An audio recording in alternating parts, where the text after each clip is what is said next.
Hello and good day. Welcome to Bagology, the virtual edition.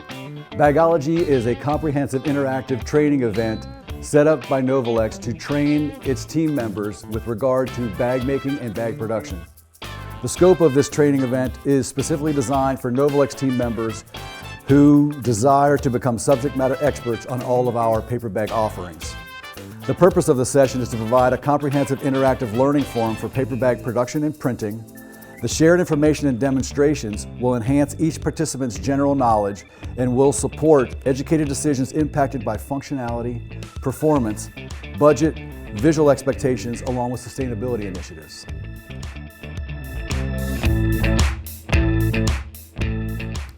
So Bagology, substrates.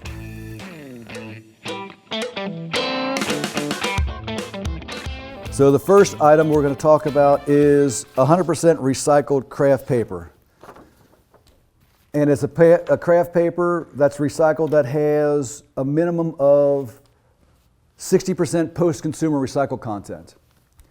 And for those of you who aren't aware, the post-consumer recycled content is realized through materials that are recycled through our nation's recycling stream. And the majority of that material is, and most likely will always be, OCC. That's an acronym for old corrugated cartons or containers. Every aspect of our life is impacted by a box.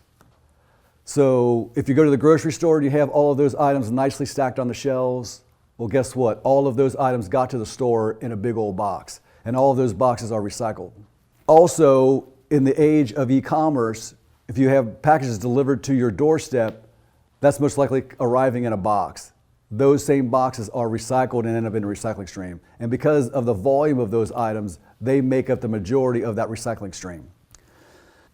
The next item we're going to talk about is virgin craft paper. So virgin craft paper is a paper that has zero recycled content in it. So it is a product that is made from trees that are harvested. We don't say cut down, that's a little insensitive. Harvested from one of many America's managed forests. So the trees are harvested, they go to the paper mill, they are chopped up and converted into the pulp slurry, which is a pancake batter mix consistency at what's called the wet end of the paper machine. And as that slurry is going into the paper machine, it's getting spread out over a large wire mesh belt. Let's say, for instance, the paper machine is 100 inches wide. That belt would be 100 inches wide. It is a mesh belt because there's a lot of moisture in that slurry, and that moisture has to drain out for the final paper product. So you go from the wet end into the dry end, and you're going to have a series of rollers that are going to smooth out and compress that slurry into your final paper sheet. At the end of the machine, you're going to wind up with a very large roll of paper. Let's say, for instance, we need two 45-inch rolls of paper, or 45-inch roll of paper. So with a 100-inch wide roll, we're going to be able to get two of those. We can't say, oh, paper mill, no thank you, you guys can keep the extra 10 inches. When we purchase paper, we buy the time on the machine, so we are responsible for everything that paper machine will produce. So in this case, all of those 100 inches. What will happen is we will get hit with what's referred to as a trim penalty, and we'll have to incorporate that in the cost of our paper. And we will be less competitive if we have too much of that. Our sourcing team is quite talented, and they do a very good job of ensuring that our trim waste at the mill is either zero or very, very minimal by using a combination of the widths that we need for the various bag sizes that we produce. The next paper that I will share with you, we call Flipside. It is white on one side and brown on the other. We call it Flipside because when you flip it real quick, you see one color and then a different color. Flipside is a paper that has white on one side, brown on the other, and is produced on what's referred to as a twin wire paper machine. So it has two sections at the wet end. So you can have white pulp and you can have brown pulp. And the two are married together. There's no adhesive, just the inherent nature of the pulp's consistency allows those two layers to bond together. And truth be known, this paper never existed for paper bag making until we developed it back in 2008. And many of you may recall in 2008 in the US, there was a housing market issue where the housing market plummeted and people weren't buying or building new homes. And with that reduction in construction, the companies and manufacturing facilities that supported materials for that industry were idle.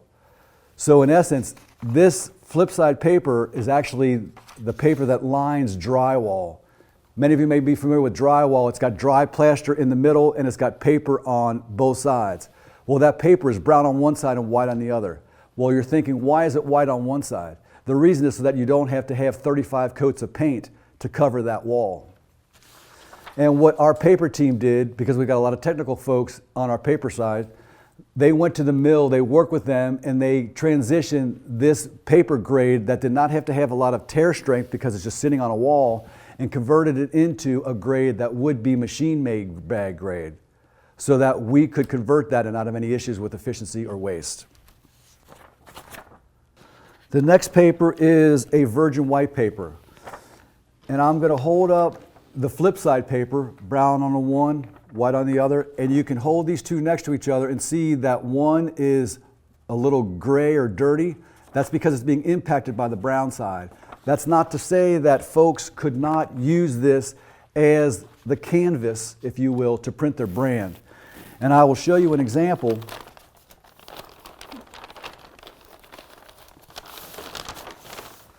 So the folks at Macy's, their visual brand was a red star on a white background.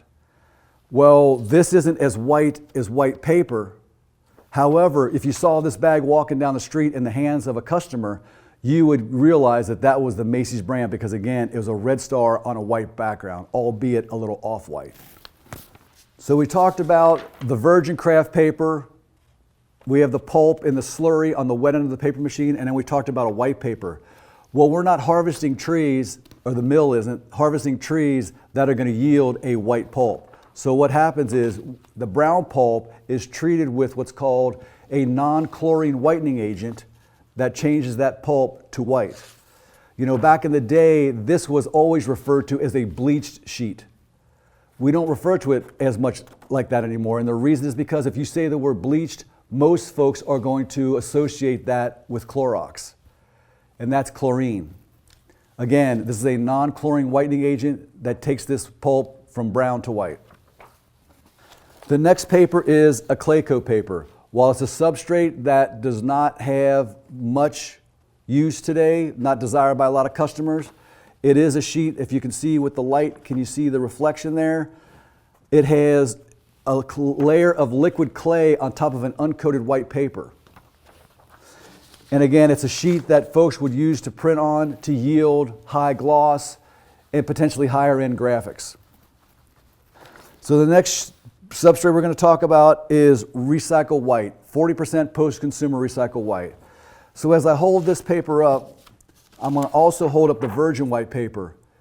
And visually, you cannot see much of a difference. So when a customer is requiring a 40% post-consumer recycled paper, you're not going to be able to touch it or look at it and say that, yeah, that's a 40% post-consumer recycled white. So what happens is that customer is going to rely on the manufacturer to ensure that they are sourcing responsibly and providing what they're asked to provide. So with that, there is a chain of custody so that the responsibility and accountability goes back to the manufacturer if by chance that paper is not meeting the 40% post-consumer threshold. So the next section we're going to review is basis weight, referred to as 60 pound, for example.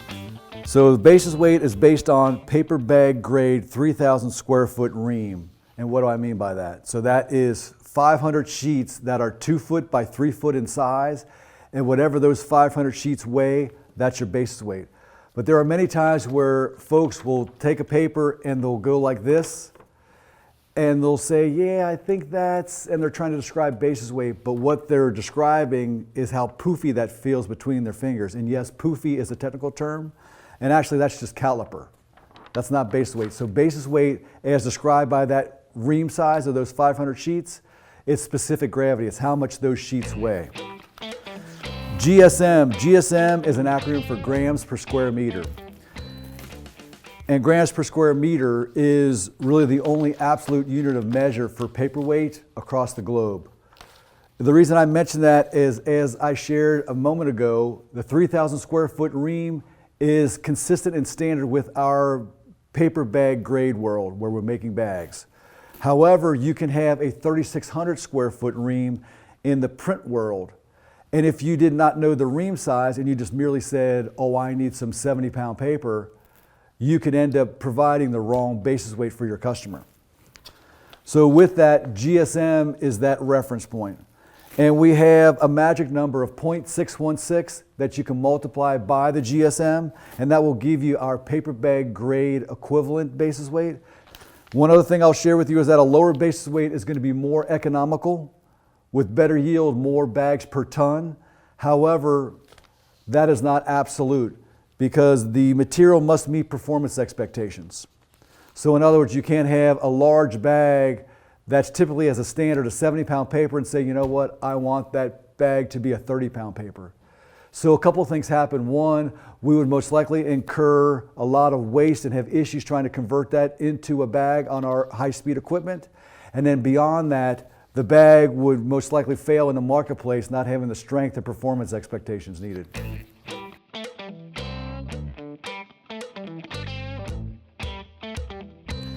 Key performance characteristics of paper. So if we have a bag, we'll use the Macy's, we have a characteristic that's called cross direction tear strength, and that's a direction across the web or across the paper. So that's called CD tear. So there's a certain threshold requirement for that strength characteristic. We also have an MD or machine direction tear strength characteristic. That's up and down. That's in this direction. Both of those two are critical to make sure the bag doesn't tear prematurely when out in the market for use by consumers. And the last characteristic I want to reference is Mullen or bursting strength. And that's a measure of what resistance this paper has to bursting. And it's a PSI reference point for that characteristic. But again, all three of those are critical, not only in the final bag and its use in the market, but more importantly, our ability to make it efficiently on our equipment.